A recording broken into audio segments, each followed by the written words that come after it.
The effects of the current economic crisis have touched everyone. Even if you still have a good job and a paid-up mortgage, chances are your monthly 401k statement will remind you that you've lost a good chunk of your savings.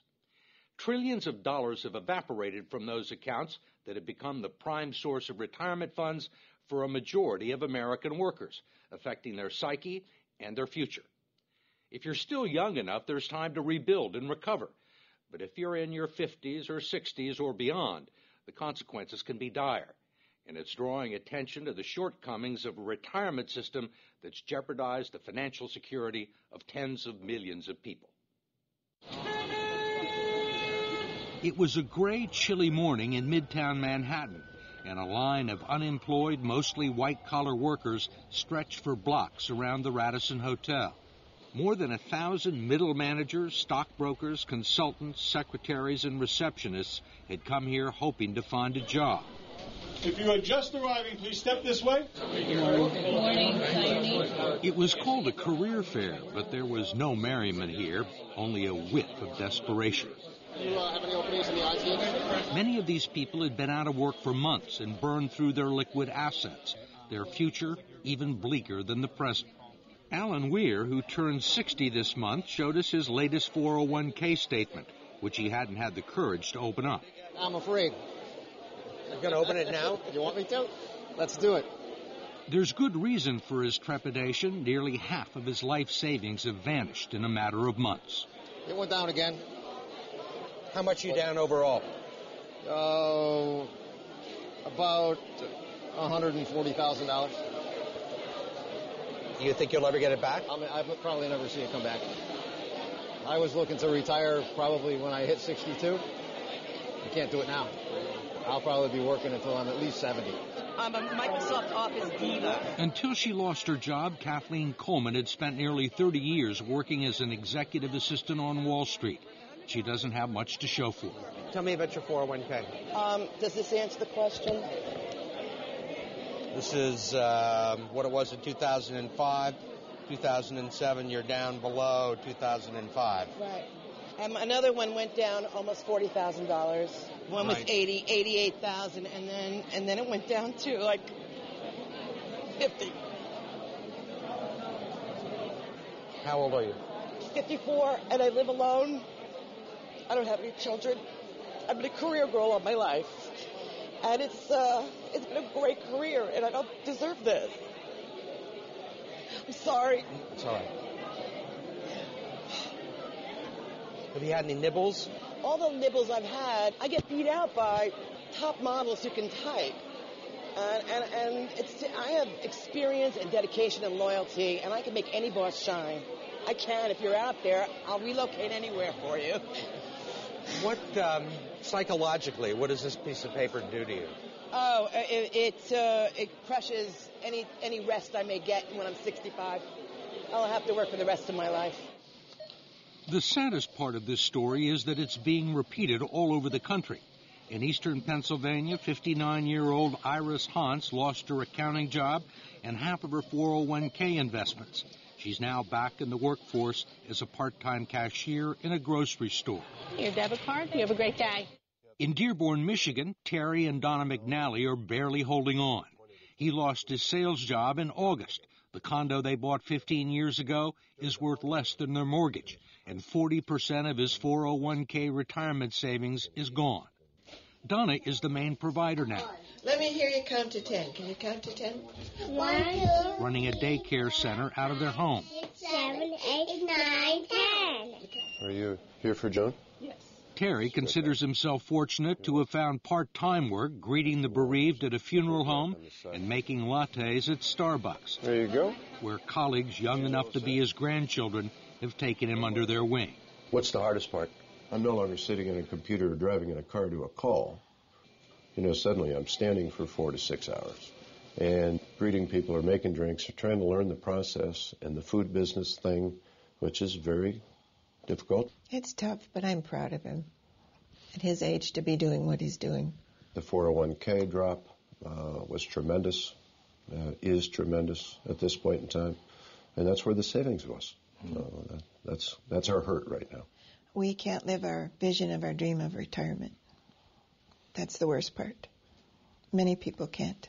And what was your dream? Our dream was to have a log cabin up north, Leland area, and just live a nice, quiet life. And we can't do that. You think you'll ever be able to retire? I don't No. see that day. Can no longer see that day. What kind of a retirement plan allows millions of people to lose 30 to 50% of their life savings just as they near retirement? David Ray, president of the profit-sharing 401k Council of America and a lobbyist for the 401k industry, says it's one that empowers people to make their own investment decisions. 401k is the absolute best way people can save for retirement. They absolutely are the best retirement vehicle we have. How can you say it's the best available if it has let down tens of millions of people at the time they need the money the most? That's not a 401k problem. That is our entire investment system. This is about the markets went down for everybody. Nobody was saved in the current thunderstorm. Ray says that many people still have more money in their 401ks than they've actually contributed. He says everyone had multiple investment options, including low-yield guaranteed returns. And he believes people who lost money have no one to blame but themselves. In America, it's a society based on freedom and choice and personal responsibility. We need to help them understand these responsibilities and execute them to the best they can. 401k is part of that. There are no guarantees. What about the people who are 63 or 64? A lot of those people were thinking about retiring. Well, and now they aren't. Well, I mean, a lot of them were retired and have to go back into the workforce. Well, but that was not a 401k problem. That's an investment system problem. The markets go up and down, and if those people chose to take equity risk, there was a logical outcome. But in fact, the 401k plans that have become the primary source of retirement income for 60 million Americans were never designed to be retirement plans in the first place. They were created in the late 1970s as a savings plan and tax shelter for ordinary Americans. The idea was that workers would make voluntary contributions and employers would match a portion of them. The taxes would be deferred until the employee reached the age of 59 and a half. It was supposed to supplement the two traditional income streams for retirees, Social Security and pensions, one leg of a three-legged stool that would support American workers into their golden years. But it didn't turn out that way. The three-legged stool, if you will, has gone to two legs, and it's wobbly, and it's wobbling, and I'm not sure that it's going to support anything. And that's the scary part, and people are afraid. Brooks Hamilton has helped design retirement plans for some of the country's largest corporations. He says 401ks turned out to be so much cheaper than funding pensions that many companies decided to freeze their pension plans and replace them with 401ks. The decision created millions of new employee investors for Wall Street and the financial community, and they pounced on the opportunity. If you go back and track the mutual fund growth in assets, and you track the growth in 401k plans, it looks like a railroad track leading to the sky. They are parallel tracks. So the big beneficiaries were the mutual funds. That's right.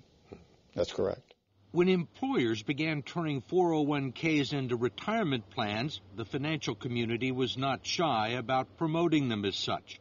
The prospect of trillions of dollars in the hands of unsophisticated investors opened the door for all sorts of potential abuses. The fact is that the typical 401k investor is a financial novice. They don't know a stock from a line. And we give them a list of 20 or 30 mutual funds with really, really powerful names. You know, they sound like, gee, that's where I want to have my money. What are generally the quality of the mutual funds and 401k plans? Mediocre.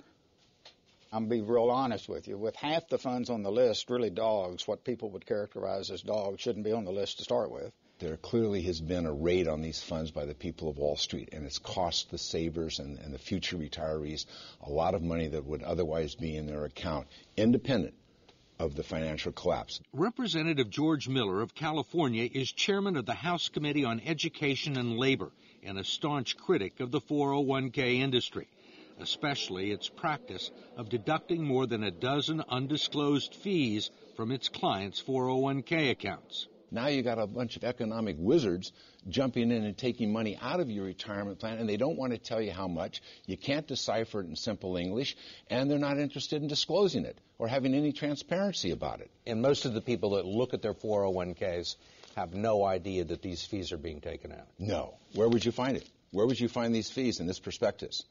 You can look on any page you want, and when you're all done reading it, and you will find some of the fees and the commissions here, but you won't find them all, and I bet you won't find half of them. There are legal fees, trustee fees, transactional fees, stewardship fees, bookkeeping fees, finder's fees, and the list goes on and on.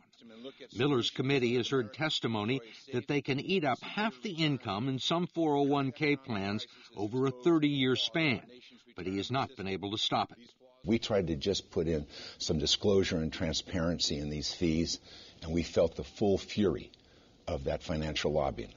David Ray, a lobbyist for the 401k industry, says he favors disclosing the fees, but his partners in the financial industry don't. You think most people know these fees exist? I think they know that there are fees. They don't know exactly how large they are. Why do you think the financial services industry is opposed to fee transparency? I don't know that they're opposed to it. I think the issue is... You don't think they're opposed to it? Well, they want to keep... You're a lobbyist in Washington, right? You know they're opposed to it. George Miller hasn't been able to get a bill to the floor. I think they want to keep the systems as simple and not make changes. They like the way things are, and whenever you push people out of their comfort zones, it's an issue. I mean, they're comfortable with the situation because they're making a ton of money, or they have made a ton of money. Well, and their systems are set up in certain ways. This is going to be a big change. We wanted to ask David Ray, who's been so bullish on 401k plans, one last question about what the future holds for people like Terry and Donna McNally and Kathleen Coleman, who you met at the beginning of this story. Dedicated, loyal, I can be there. There's nothing standing in my way. Thank you. Need a babysitter? Most of the people that we've talked to are 50 and 60 years old, right, and have sustained these losses, say there is no way they're ever going to make them back. Right. Do you agree with that? I think we have to be truth tellers. I think that when a person has hit this point and we've had this unfortunate situation, I don't think we can misrepresent what the possibilities are. And the reality is that money's not coming back that they've lost. They can't count on it. They have to. Maybe they have long. Maybe if they work 10 more years, it'll come back by the. But it's important that they not have unrealistic expectations. For more information on your 401k, go to 60minutes.com.